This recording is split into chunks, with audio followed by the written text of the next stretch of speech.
¿Cómo están? ¿Qué tal? ¿Les di un receso? ¿Sí aprovecharon?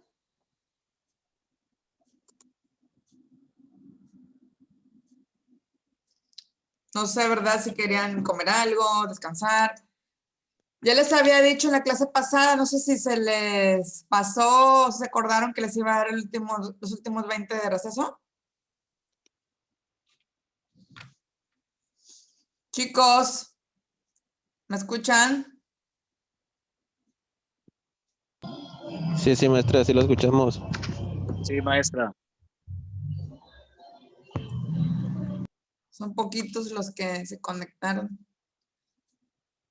Pero bueno. ¿Cómo están? A ver, quiero escucharlos. Muy callados. Bien, bien. Gracias a Dios. Bien, maestra, gracias a Dios.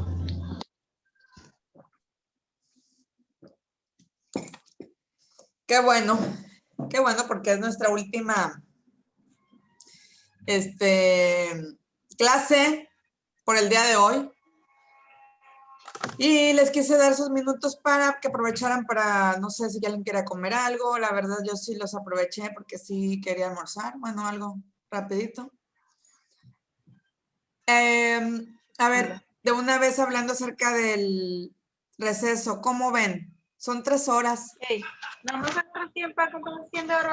Son 3 horas, no sé, ¿Sí? para dejarlo ya en no? claro, las próximas clases que son los otros 3 sábados, si Dios quiere, los vamos a seguir viendo. ¿Quieren las 3 horas seguidas o 2 horas seguidas y los 20 y regresamos? Seguida las 3. ¿Qué dicen los La mera otros? verdad, por mí está bien seguidas, pero pues no sé qué opinen los demás compañeros también. A mí me parecería bien, maestra, que nos diera el receso de 20 minutos. Yo me encuentro en mi trabajo y tengo permiso de cada 20, cada 40, cada las 40 tengo que ir a liberar material. O sea que te conviene, ¿cuál? 2 horas seguidas está bien y la última de los 20 De recesos receso. me parece bien. A ver, Mauricio, ¿qué dices? Yo de corrido. Las 3. Igual, las 3 horas de corrido. Las 3 horas es el propósito. Esas 3 horas son dedicadas. Ok. Bueno, está bien. Si quieren, si la hacemos, me supongo que van a organizarse para comer o no temprano. Bueno, entonces vamos a hacerle así, ¿ok? Las 3 horas de corrido. Bien, de todos modos, ¿quién comentaba ahorita de que su trabajo? ¿Quién era? Se me fue. Yo, maestra Nereo. Nereo, ajá. Bueno, Nereo, no hay ningún problema. Ok, me estás diciendo que estás en el trabajo, eso lo voy a tomar en cuenta. Se va a quedar la clase grabada, ¿verdad? Se queda el video en el canal de la universidad y en el Classroom también lo subo. Entonces, ahí ya checarías la última clase.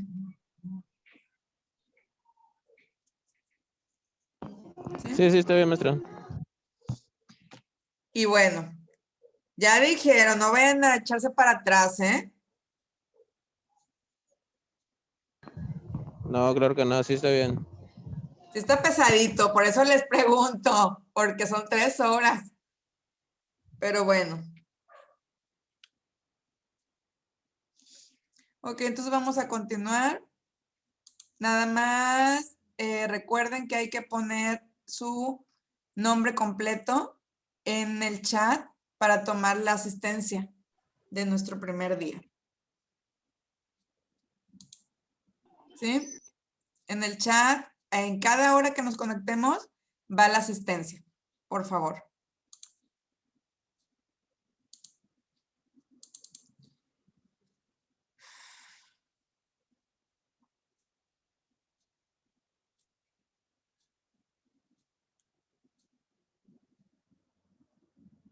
Bueno, hoy les estoy compartiendo una información, no sé si ya la vieron.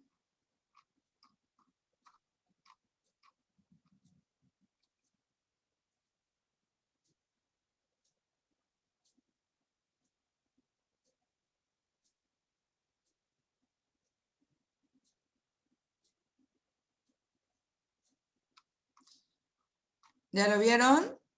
Es una información. Sí, sí se ve. Bueno, ok. Seguimos hablando.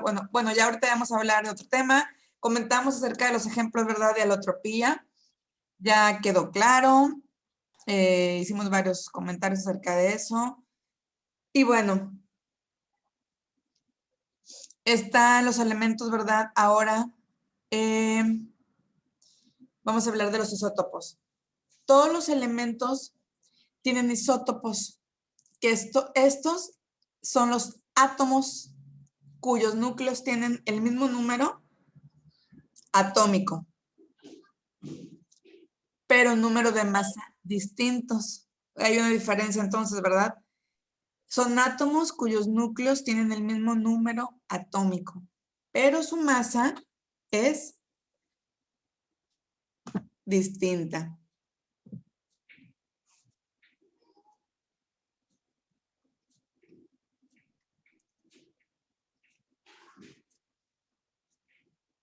Bien, ahora un ion. ¿Qué es un ion? Es una partícula con carga eléctrica formada por la ganancia o pérdida de electrones. O sea, puede ganar o puede perder. Esa partícula con carga eléctrica se le llama ion. Y un anión es una partícula con carga negativa.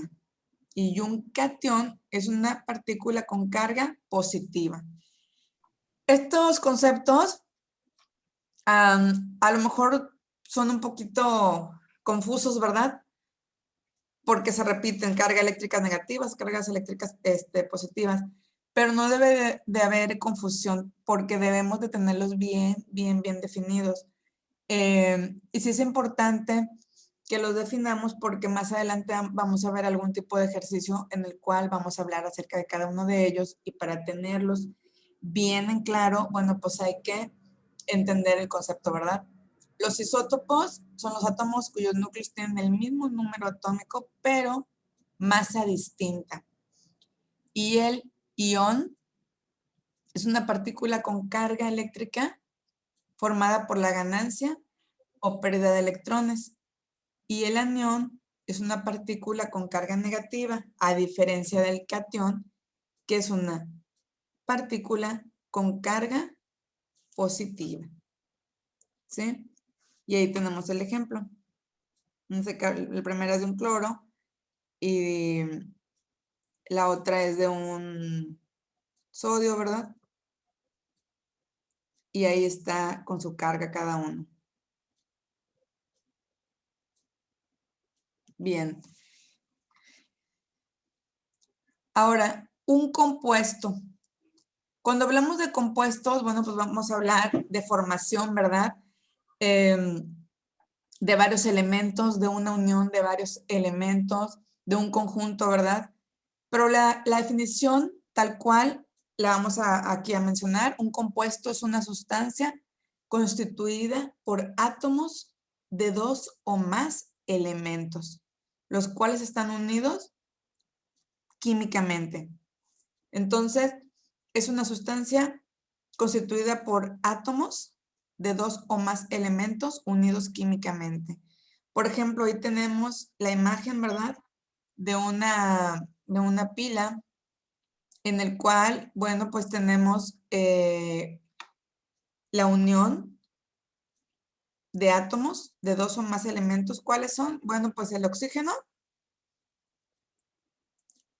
y también la unión de el hidrógeno. ¿Sí? Ese es un ejemplo también muy sencillo acerca de lo que es un compuesto. Bueno, y también hay que mencionar el agua, ¿verdad? Esos elementos.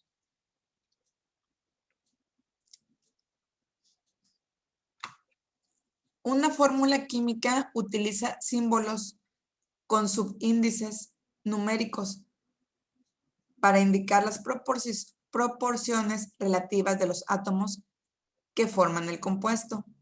Los subíndices que nos señalan, bueno, pues hay que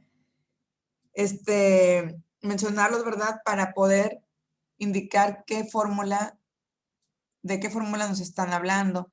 Ahora, los compuestos se pueden clasificar en iónicos y moleculares. Para esto hay que definir entonces qué es una molécula. Se define como un grupo definido de átomos enlazados que pueden tener una existencia estable e independiente. Y la fórmula molecular indica el número exacto de átomos de un elemento en una molécula. En ese caso ahí, ¿verdad? Tenemos un carbón, serían dos átomos, ¿verdad? De carbón. Y luego tenemos un hidrógeno, serían 6 de hidrógeno, y de oxígeno no hay ninguno. Bien, ahora una fórmula estructural muestra cómo se enlazan los átomos en una molécula.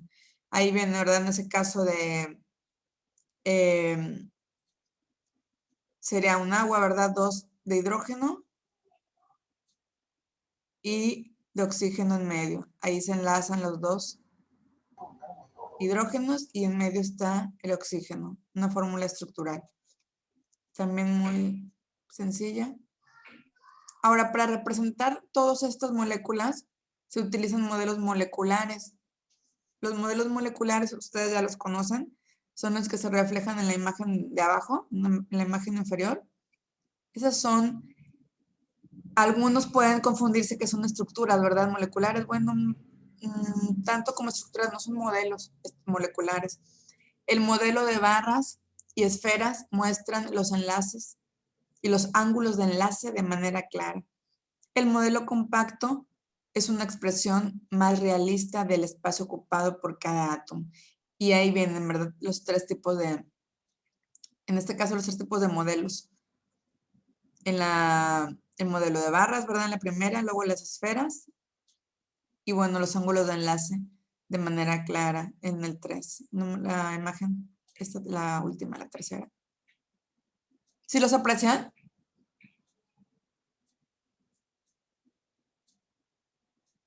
¿Sí los ven? Sí, maestra. Ok. Sí, Muy bien. maestra, sí se ven. Gracias. Ahora vamos a hablar acerca de unas leyes llamadas ponderales de la química. Aquí, bueno, se constituyen estas leyes por tres. Son una de las más importantes.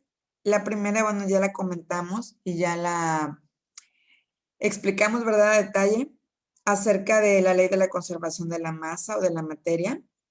Que bueno, el descubridor de esta ley fue Lavoisier, ¿verdad? Antonio Lavoisier. Pero también hubo otros científicos como Joseph Louis Proust. Él descubrió la ley de las proporciones definidas. Y bueno, John Dalton también hizo una gran aportación a la química con su ley de las composiciones múltiples. Entonces, cuando yo les diga cuáles son las tres leyes ponderales de la química, quiere decir que estamos hablando de esto, ¿verdad? De la conservación de la masa o materia, proporciones definidas y composiciones múltiples. Y ahí vienen los descubridores, ¿verdad? De cada uno. Ahora vamos a hablar acerca de las mezclas. Una mezcla, cuando decimos mezcla, ¿qué nos imaginamos? ¿Qué es una mezcla? A ver, vamos a pedirle a Elifelet Gallardo. ¿Qué es una mezcla? Una mezcla es es donde se combinan una o más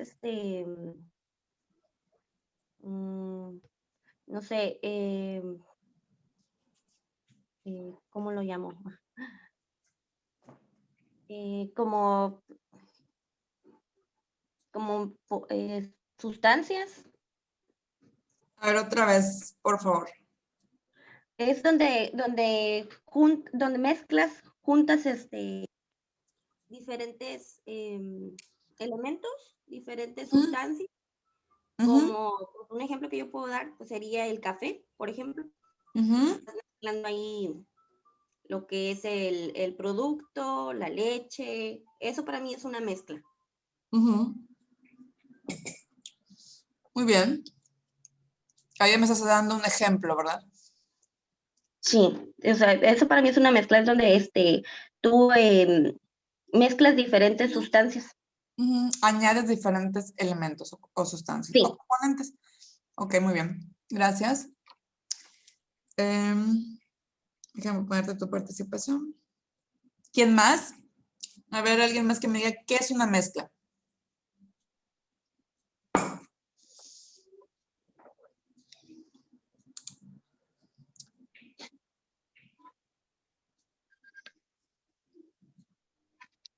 Miriam Martínez, ¿qué es una mezcla?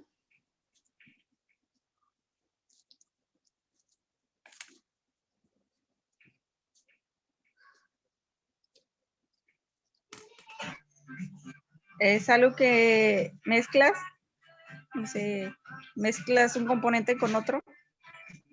Mezclas un componente con otro, o sea, añades o es el intercambio de dos o más componentes. Maestra, podría ser como la mezcla de cemento. Ajá, ¿qué pasa ahí? Por ejemplo, mezcla, pues no sé cómo es su nombre científico de lo que viene siendo la esa cal, ese cemento y ya sale lo para... ¿Eh? Ahí me estás dando un ejemplo, pero ¿qué es una mezcla? Es que también como mezclar una pintura con otra y dan otro color o algo así. Ok, muy bien, gracias a todos. Esos ya son ejemplos, está muy bien, pero la definición vamos a decirla, aquí la vamos a comentar. Dice, las mezclas resultan de la combinación de dos o más sustancias. Todo lo que ustedes me dijeron está muy bien, entra dentro de la mezcla, ¿verdad? Y de hecho hasta me dijeron ejemplos. Pero la definición tal cual vamos a ponerla así, es la combinación de dos o más sustancias puras en la que cada sustancia conserva su composición propia y sus propiedades. Entonces, si me estás diciendo del café, luego me mencionaron del cemento, ¿verdad? Y luego la otra, no me acuerdo cuál fue. ¿Cuál fue la otra que me comentaron?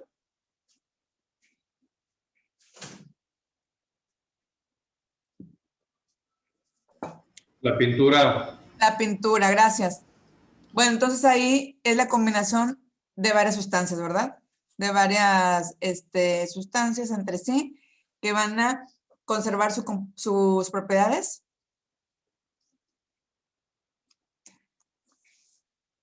Entonces también aquí, si se dan cuenta, ¿qué aparece? ¿Qué ley aparece en esta parte de la mezcla?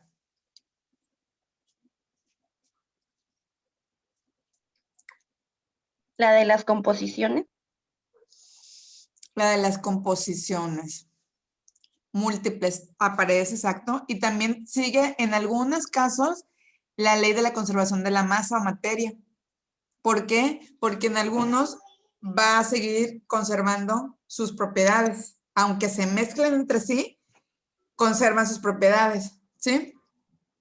Entonces, la composición de las mezclas puede ser muy variable, ¿verdad?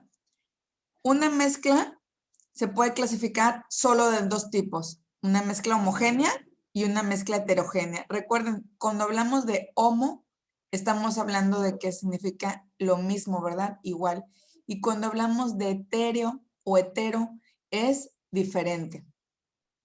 Entonces, ¿qué es una mezcla homogénea y qué es una mezcla heterogénea? A ver, ¿quién quiere participar?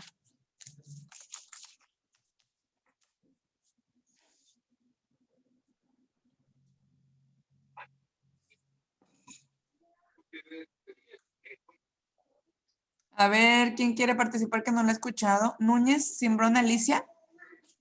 ¿Sí me escuchas?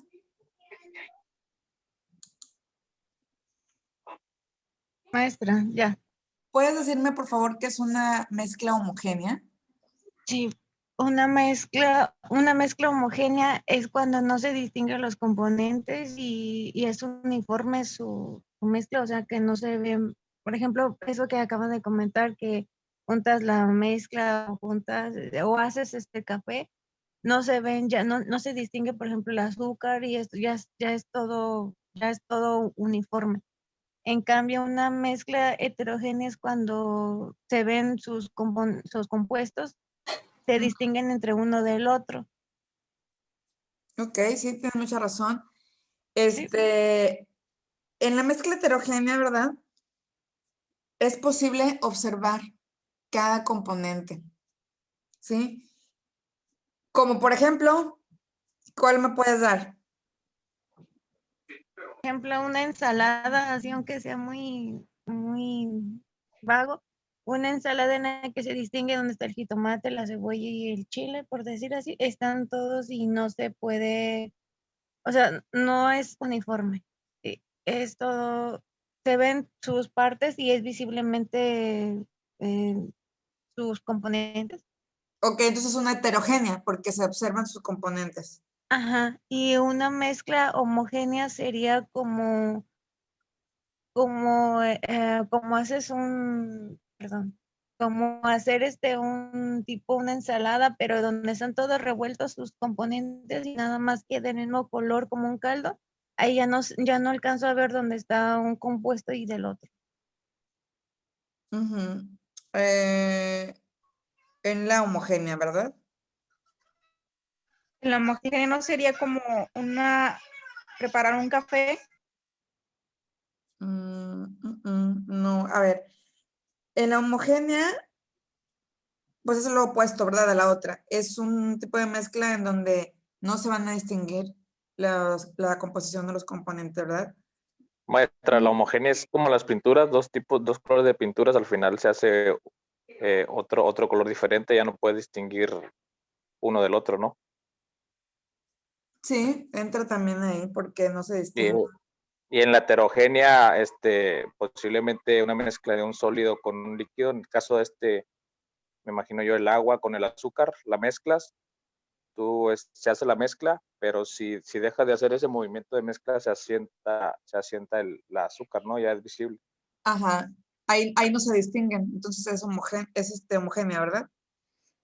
Yo creo que no sé si entra en el heterogénea porque al final se asienta el azúcar y sí es visible, ¿no? Ya es visible tanto el azúcar como el agua. No entra en la homogénea. Por ejemplo, es la del café con azúcar, es la misma, ¿no? La heterogénea puede ser el agua y el aceite. La heterogénea, sí. Ajá, exacto. Es agua con agua y aceite. Puede ser también la sopa con fideos. Está muy sencilla, ¿verdad? Porque pues se distinguen. El agua y azúcar. Las salchichas, por ejemplo, con mayonesa en alguna comida. ¿Qué otra donde se puedan distinguir? Cereal. ¿Con leche? ¿Cereal con leche o algo así? Sí, cereal con leche. Acuérdense que es una composición de varias sustancias, ¿verdad? Ok, muy bien. Entonces, en la homogénea vamos a definir la verdad que no se distinguen sus componentes, pero la composición es uniforme y cada parte de la solución posee las mismas propiedades. Entonces, como ejemplos, mencionábamos, ¿verdad? Alguien dijo de la pintura, alguien comentó algo de la cocina, no sé, aceite de cocina para mezclarla, para cocinar, por ejemplo. Hay muchísimas. El agua del mar, por ejemplo, también es otra, ¿verdad? No se distinguen sus componentes. Una más de homogénea, en la que no se distinguen sus componentes. El café con azúcar, ¿verdad? Ya lo mencionamos. Aguas dulces, ¿Cuál? aguas de frutas, Aguas de frutas que no se distinguen, pero no. La leche, Aguas de frutas. Café con leche. Sangre. Café con leche, pues sí, porque no van a distinguirlo. El agua con sal tampoco se distingue, Coca-Cola, pero ahí distingues, ¿no? Por el color. Al principio es de acá para acá. ¿Sí? Ya después ya nos vamos de aquí Ahora que no. Ok, entonces, con esos ejemplos ya dejamos en claro, ¿verdad? Cuáles son las mezclas homogéneas y las mezclas heterogéneas. Ahí vienen también unos ejemplos, ¿verdad? Una mezcla. Nada más les encargo el audio, por favor, que todos estoy escuchando.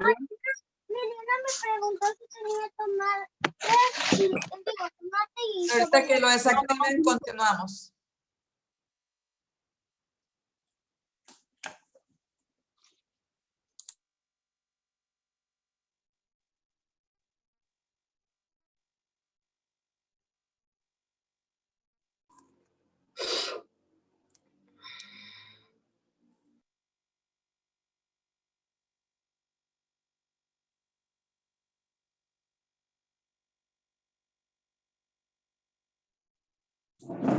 Ok, bueno, entonces hablamos de las mezclas, ¿verdad?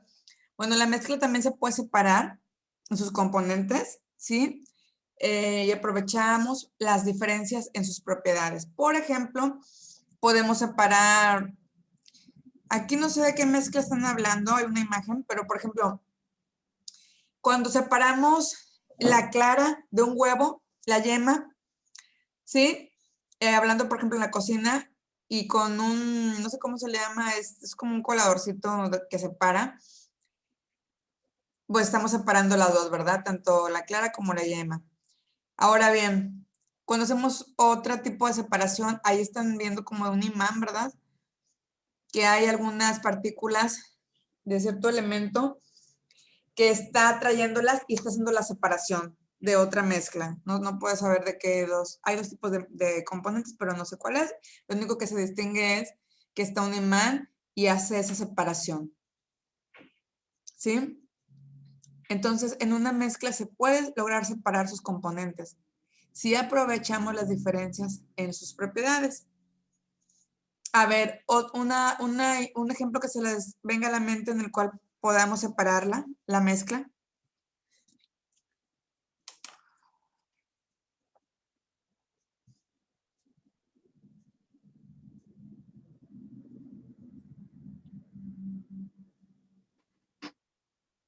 Por ejemplo, la grava y la arena, maestra. Cuando se hace un colado, Sí, que hacen como una especie de malla, ¿verdad? sí. Ándale, ese es otro ejemplo, muy bien. Gracias. ¿Quién eres? Eli Felet. Ok, Lifilet. Muy bien, gracias. ¿Quién más? La filtración de agua La filtración de agua. Ay, ¿por qué elemento? ¿Por qué equipo? ¿Cómo lo separan? a través de carbón, Ajá, carbón activado. Ujú. pasa el agua por ahí y lleva a cabo la filtración, la Sí, purificas. Ujú. filtración. Muy bien. Ahí estamos hablando, ok, de una separación. Filtras el agua, ¿verdad? En una especie, ok, lo hace, por ejemplo, una purificadora, pero en un ejemplo muy como hasta casero y desde tu hogar, lo podemos hacer, ¿verdad? ¿Cómo? Pues pones a lo mejor una botella de esas de PET y le pones gravita de la chiquita, no sé cómo se llama la delgada. Luego hay otro tipo de grava que también se le pone. Pero entre capa y capa de esas diferentes roquitas o gravitas, que es muy chiquita y muy delgada, ponen carbón activado, ¿verdad? Y también ponen arena. Bueno, hacen ese filtro, agregan el agua de la llave y va a pasar por todas esas capas. Finalmente va a llegar abajo y la vamos a poder obtener, ya está filtrada, ¿verdad? Sin impurezas, en el cual separamos ahí los componentes y vamos a aprovechar esas propiedades del agua, porque finalmente se puede tomar, se puede consumir. Está muy bien el ejemplo, ¿eh? Ok. ¿Quién es? Gracias. Mauricio Garza. Mauricio Garza, ok, ya está anotado. ¿Alguien más? El metal del plástico, maestra, por sus propiedades de cada uno. A ver, el ejemplo, explíquemelo, por favor. pues el metal lo podemos separar del plástico mediante algún imán que jale por las mismas propiedades del metal. El metal del plástico. O sea, me imagino que tengo, ¿qué?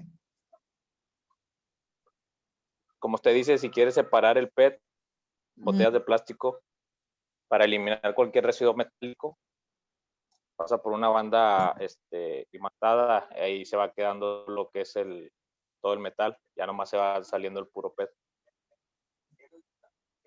Entonces ahí separaste los componentes. ¿Y qué propiedad aprovechaste? Lo que es la propiedad en sí del metal, que lo atrae el imán por los polos del mismo metal, del mismo imán, perdón. Bueno, ok, está bien. ¿Nombre? Humberto Díaz. Ok, Humberto. Está bien. Gracias. Estoy tomando nota de las participaciones del día de hoy. Bueno. Ok, entonces ya hablamos acerca de las mezclas, ¿verdad? Ya vimos que hay ejemplos muy sencillos que desde nuestro hogar lo podemos ver. Y ahí en todos estos ejemplos que hemos comentado está presente la química, ¿sí? Bien, ahora vamos a hablar un poco acerca de las nomenclaturas químicas inorgánicas, ¿sí? Vamos a mencionar acerca de la nomenclatura. Cuando hablamos de nomenclaturas, pues vamos a imaginarnos que estamos hablando de esa parte de cómo podemos nombrar a los compuestos químicos, ¿sí? La nomenclatura es cuando hacemos esa parte de nombrar o el nombramiento de los compuestos. Los nombres químicos. Entonces ahí estamos hablando de la nomenclatura. Los nombres químicos precisamente van a hacer referencia a la composición de las sustancias. Por ejemplo, ahí vienen varios, están mencionados, bueno, pues el agua, ¿verdad? El amoníaco, el amonio, perdón, el dióxido de carbono, el cloruro de sodio. Vienen muchísimos más, ¿verdad? Está el monóxido, ¿verdad? De nitrógeno, está el carbono 3 de calcio, óxido de calcio, hidróxido de calcio. Abajo tenemos el carbonato o carbono 3 de el hidrógeno de sodio. Y bueno, ahí menciona más, ¿verdad? El hidróxido de magnesio. Y también viene la parte donde está el nombre común. ¿Cómo se le conoce, verdad? Comúnmente, ¿cuál es su nombre sistemático? Y la fórmula. Entonces, el nombramiento que se le va a dar a estos componentes, eso es lo que llamamos nomenclatura. Por ejemplo, el monóxido de hidrógeno, ¿verdad? Normalmente, aquí está, ¿verdad? Nombrado. Ahora, está la fórmula. Estamos hablando después del nitrato de nitrógeno, ¿verdad? Está el nombre común, el amonio. Luego estamos hablando del dióxido de carbono, ¿verdad? Luego estamos hablando del cloruro de sodio. Y viene su nombre común. O sea, todos estos, esta es la parte, ¿verdad?, que comprende los nombres sistemáticos y los nombres y la composición, perdón, de algunos. Bien, la regla para poder nombrar los compuestos inorgánicos sencillos va a depender del tipo de compuesto del que se hable o del que se trate. Por ejemplo, aquí viene una regla, ¿verdad? Está el nombre, está el compuesto arriba, está el la molécula, el nombre, el ion, y viene la manera de poderlos nombrar, ¿verdad? Ahora, los compuestos iónicos están formados por un catión y un anión. Las sales son compuestos iónicos. Y aquí vamos a poderlos nombrar, ¿verdad? El nombre del compuesto se integra por el nombre del anión seguido del nombre del catión. Aniones monoatómicos. El nombre se obtiene a partir de la derivación del nombre del elemento seguido por el sufijo, o sea, uro. Entonces, ahí tienes dos, ¿verdad? Elementos, el cloro. ¿Y cuál otro? El cloro y el Sulfuro. sulfuro. ¿Sí?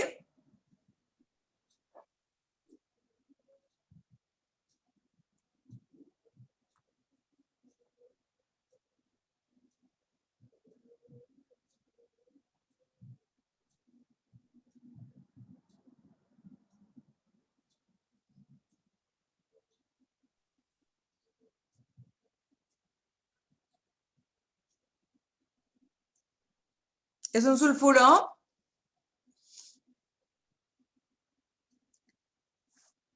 El elemento S, ¿cómo se le llama?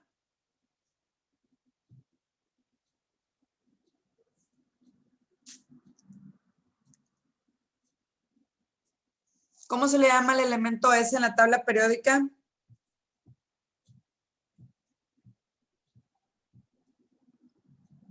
¿Están dormidos o no se acuerdan? ¿Azufre, maestra? ¿Es azufre? Azufre, así es. Acuérdense que aquí ya estamos nombrando a partir de ¿qué? De los sufijos, en este caso uro, pero no, o sea, no es un sulfuro, se va a convertir en un sulfuro por esta regla que le estamos diciendo, ¿verdad? El nombre del compuesto se integra por el nombre del anión seguido del nombre del catión. En este caso, el primero es un cloro, ¿verdad? Cl. Ok. Tiene carga negativa. El nombre a partir de la derivación del nombre del elemento es un sufijo uro, que es ion cloruro. Y el otro se denomina SN2, que es un azufre, pero convertido en el anión monoatómico que tiene un sufijo uro, se va a definir o a nombrar como ion sulfuro. ¿Sí? Sí es un azufre, pero ya nombrándolo se convierte en un ion sulfuro. ¿Sí? ¿Sí? ¿Se quedó claro?